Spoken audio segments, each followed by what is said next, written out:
Rekan-rekan sekalian, sesuai dengan topik yang diberikan untuk saya malam ini, saya akan berbicara mengenai praktisi seni dan budaya dalam masa social and physical distancing, merubah tantangan menjadi peluang.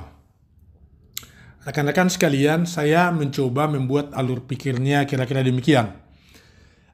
Bagaimana pekerja seni dan budaya saat ini? Apa tantangan yang mereka hadapi?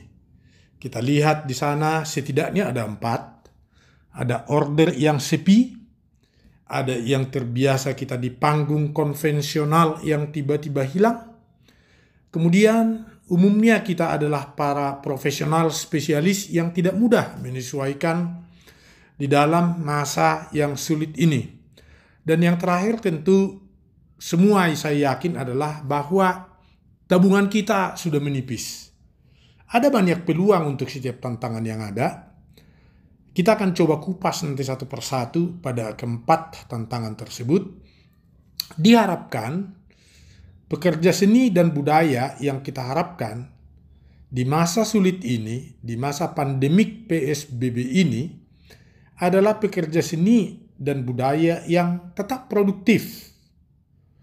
Sehingga pada akhirnya kita akan keluar lebih dari pemenang. Pekerja seni dan budaya yang tangguh. Mari kita lihat satu-satu. Order sepi.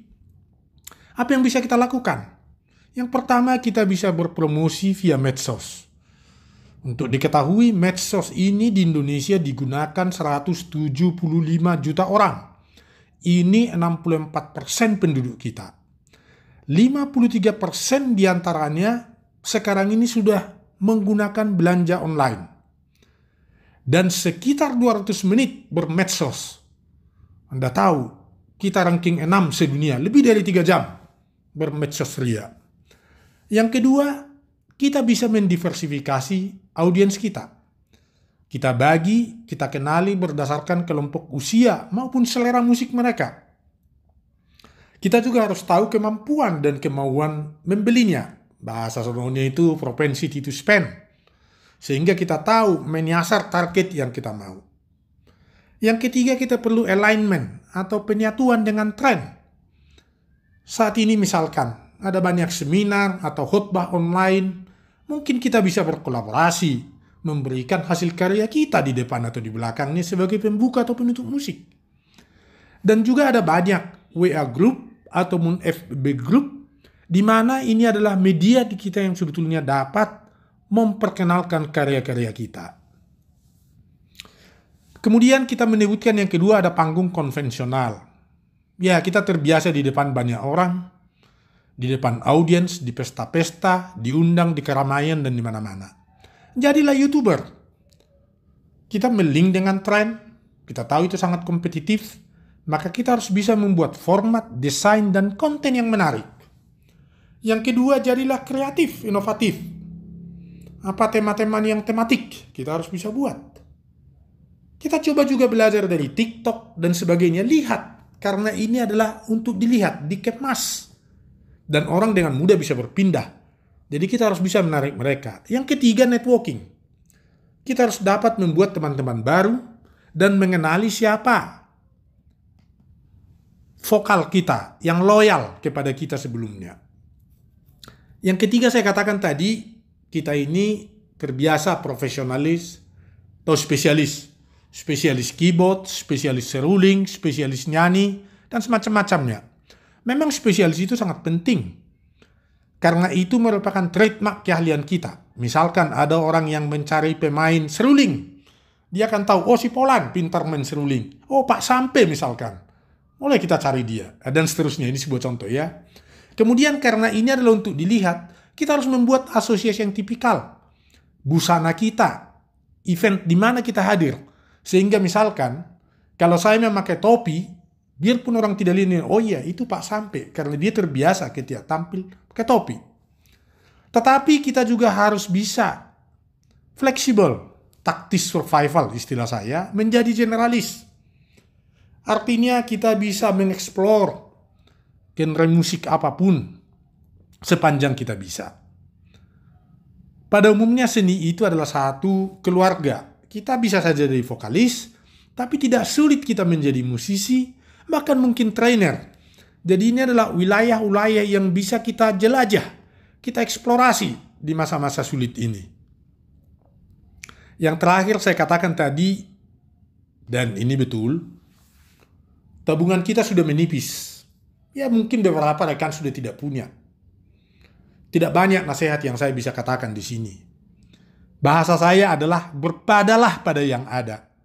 Ya gunakan apa yang ada. Sesuaikan gaya hidup. Bukan hanya bapak, ibu, saudara yang prihatin. Semua orang. Kita konservatif. Janganlah kita mencoba, kalau saya ya, jangan kita mencoba berjudi atau berspekulasi terlalu jauh. Kita untuk survive sudah kita syukuri. Yang kedua, kita perlu juga berkolaborasi seni dan bisnis. Tadi saya katakan, kita perlu mengkompromikan hal-hal yang taktis, idealis, dan pragmatis. Seorang yang terbiasa di musik tradisional, kalau saat ini musimnya adalah orang pingin misalkan musik-musik kontemporer, tidak ada salahnya kita explore di situ. Kemudian, sisi bisnis, idealisme itu penting. Tetapi idealisme tidak hanya hidup dengan idealisme, adalah idealisme yang menghidupi dan dihidupi. Jadi bisnis itu penting. Kita akan belajar bagaimana berbisnis, kita belajar dari orang sukses. Mungkin juga kalau ada program bantuan pemerintah di masa sulit ini, sering-seringlah kita cari. Kita dapat info yang mereka mungkin bisa membantu. Kalau muncul dibantu, barangkali juga musisi bisa dibantu. Saya tidak tahu persis, tapi bisa kita cari. Akhirnya kongsi dan pertemanan. Ya, perkongsian artinya ada mutual benefit. Ada saling menguntungkan untuk masa yang akan datang. Jadi kalau kita katakanlah peminjam saat ini untuk bisa hidup kita, tapi kita pastikan yang kita pinjam itu adalah sebuah investasi ke masa depan kepada orang yang memungkinkan. Tentu ada juga faktor pertemanan. Kita gunakan ini. Ini adalah modal sosial yang tentunya sudah terbina jauh-jauh hari. Kita boleh menyebutkan gampang Anda berteori. Tidak. Masa sulit ini tidak hanya saat ini. Bangsa Indonesia adalah bangsa yang kuat. Umat manusia adalah yang kuat. Sejarah kemanusiaan adalah sejarah yang kuat. Artinya, kemampuan kita merespon kepada kondisi saat ini, itulah yang menentukan the survival of the fittest. Saya yakin rekan-rekan semua sudah survive, berhasil di kampus, berhasil dalam kehidupan sampai saat ini. Saat ini kita kesulitan, kita robah, kita atasi. Dan saya senang dengan slide yang ini. Katanya begini, di era COVID-19 ini sangat populer, saya ambil aja dari medsos. Siapakah aku di era COVID-19? Apakah saya berada di zona ketakutan? Di zona belajar? Atau zona bertumbuh? Saya yakin rekan-rekan semua adalah lebih dari pemenang. Kita bisa. Karena manusia itu pada dasarnya adalah manusia yang ditetapkan, di-create untuk menjadi lebih dari pemenang. Rekan-rekan sekalian, tidak terlalu banyak yang saya bisa sampaikan. Akhirul kalam, dalam pertemuan ini, saya sapa kita semua. Selamat malam rekan-rekan. Horas, Mejua-jua, Jua-jua, Jahofu, Ahoy. Selamat malam.